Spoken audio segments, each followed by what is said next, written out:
I'm going to be showing you today how to play Shadow Priest in Season 3 of The War Within, and this is going to be very beginner and also casual player friendly. So for the hero talents, you can go Void Weaver or Archon. It is completely up to you. One thing we have here is something called an Entropic Rift. We have a spell called Void Torrent, and that basically will, when we use it, will open an entropic rift that will follow our enemies. Now, when we do this, it will actually upgrade our Mind Blast into Void Blast when active, which basically does a load of damage and generates some insanity. So what is insanity? Well, as you can see here in my weak aura, it says 0. And when I use my Mind Flay, you can see that I'm generating some of this here. And as you look at Mind Flay tooltip, it says generates 18 insanity over the duration. So basically, insanity is a resource that we're going to be generating from a lot of our spells. And then once we hit 55 insanity, we can use it on Devouring Plague. One of our dots or damage over time spells will be keeping up at all times. So I think that's the basis that you need to know before we now look at the rotation. So on the left-hand side is our top priority, and on the right is our lowest priority in the rotation. So number 1 is to use Vampiric Touch, which basically is going to put both Vampiric Touch, dot, damage over time, and also Shadow Word Pain onto the enemy. So we don't really need to use Shadow Word Pain, because Vampiric Touch is going to put it onto the enemy for us. So Vampiric Touch is a dot and heals us for some of the damage dealt and generates insanity, and Shadow Word Pain is also a damage over time.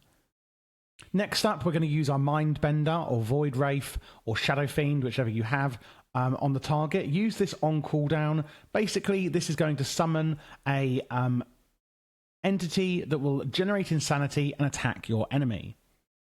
Then we're going to use our other two cooldowns, Dark Ascension, which increases your non-periodic, so periodic being dot damage because it's damage over time, non-periodic being, if I choose Mind Blast and it hits the enemy for damage, so it increases our non-periodic damage by 25% for 20 seconds and generates 30 insanity. And then we can use Power Infusion. This is going to increase haste by 20%. One thing to mention of using Power Infusion, it also grants you, the caster, its effect at 100% value when used on an ally. If no ally is targeted, it will grant its effect at 100% value to a nearby ally, preferring damage dealers. So just FYI there, you and somebody else will actually get the benefit of this. So once we've used those cooldowns, and I would recommend using them on cooldown, and I do say to keep Vampiric Touch up at all times, those are your top priorities, we then go on to the actual kind of main focus of the rotation. So number 1, Mind Blast. We only want to be using Mind Blast at this point in the priority list if Devouring Plague is active on the target, or if we have an Entropic Rift that's about to expire. But we only want to cast it here if it's Void Blast, not Mind Blast, okay? This is the point in the rotation when you're just casting normal Mind Blasts.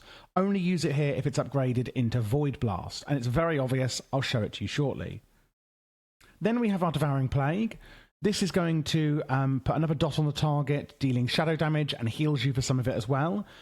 If it's reapplied, any remaining damage will be added to the new one. So when do I want you to use this? Use it, well, if Devouring Plague is not active on the target. I also want you to use Devouring Plague if you're about to cap on your insanity. So if you're nearly capping at maybe 85, 90 insanity, then also use Devouring Plague. But you want to keep it up on the target at all times. Then Void Torrent, use this to activate the Entropic Rift. That's the Entropic Rift there, you can see at the target. And now you can see we have our Void Blast available. After that, you can see some of our other ones. Mind Flay is now Mind Flay Insanity, and we have Void Torrent turning into Void Volley. So pretty much use these when they proc. Using Mind Flay here to generate Insanity. Use Shadow Word Death if the target is in execute range. So what does that mean? Basically, it does a lot of damage to our target. If they're not killed, you take backlash damage. Damage is increased massively if they're below 20% health. So basically, I'm saying to use Shadow Word Death if the target is below 20% health. And we're also going to use any remaining stacks of Mind Blast that have not been used as Void Blast. Let's go through it again. You're going to use Vampiric Touch and keep it up at all times. Use your cooldowns pretty much on cooldown. use Void Blast whenever you have it. That's going to be when you have your Rift up from Void Torrent. Use Devouring Plague to keep it up on the target or not cap on Insanity. There we go. So now we're going to be using our Void Blast. I'm capped on Insanity, so I'm going to use Devouring Plague again. Use the Volley. Use Mind Flay Insanity. Use Shadow Word Death if they are near... they're at or below the 20% execute range. And then use any remaining stacks of Mind Blast if you have gotten this far down into the priority list. And that is pretty much it. Now, I know what you may be wondering. What about in AoE? Because this is a single target rotation. Well, I'm glad you asked. We have a talent here called Psychic Link. Your direct damage spells inflict 40% of their damage on all other targets afflicted by your Vampiric Touch within 46 yards.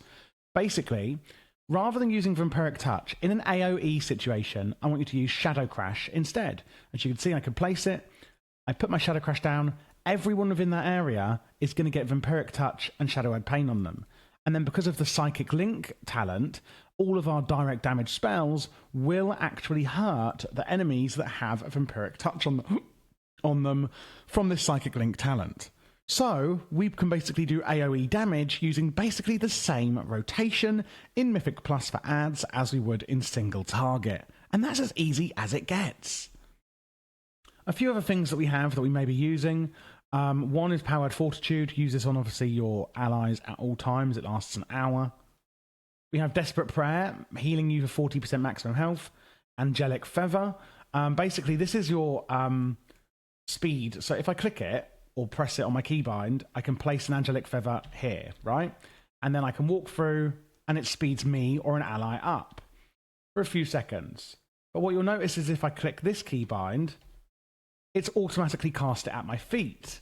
So if I go into macros, can you see this one here? Show tooltip, Angelic Feather, cast at player, Angelic Feather.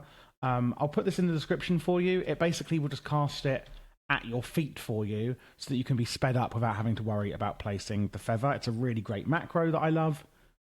We have things like Levitate and Leap of Faith, which will also help our allies. Master Spell is one of the best spells in the game, helping your allies take nasty effects off them. It's a massive one in a huge area.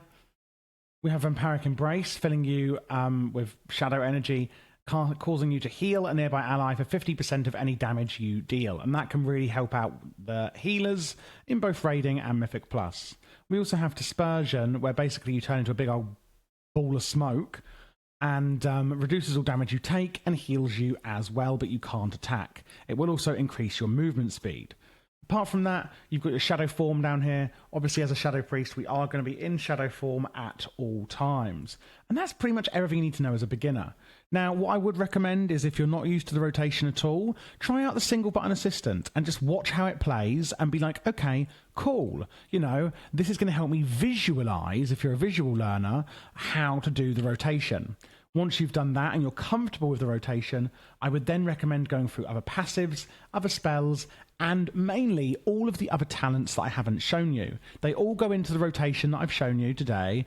I've shown you the most important ones in my opinion, but I don't want to overwhelm you. I want you to get used to the rotation as a beginner if you're not already, and then go through the talents one by one to see how it all comes together a little bit more. And that's pretty much it.